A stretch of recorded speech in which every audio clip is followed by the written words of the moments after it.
Sa gitna ng problema sa bigas, iginiit ni Pangulong Bongbong Marcos na kailangan ng bagong teknolohiya para maresolba ang mataas na presyo. Nasa frontline ng balitang yan si Laila Pangilinan.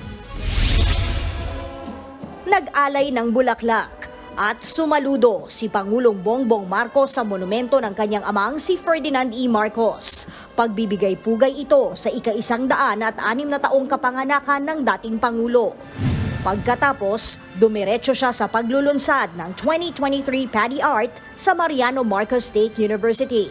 Isa yan sa mga nagsasagawa ng pag-aaral, kasama ang International Rice Research Institute ukol sa pagsasaka. Sumentro sa usapin sa bigas ang speech ng Pangulo. Aminado si PBBM na sa gitna ng mataas na presyo ng palay at bigas, kailangan na ng makabagong teknolohiya para maresolba ang mataas na presyo.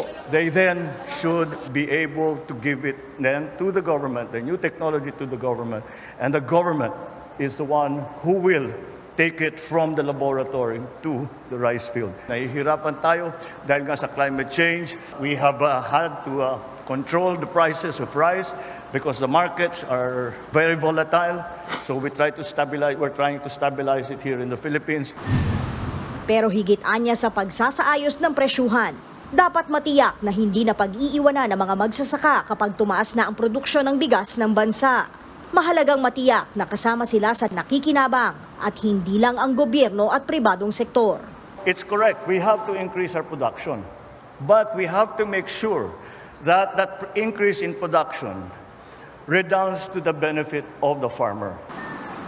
Nagbabalita mula sa Frontline, Laila Pangilinan, News 5.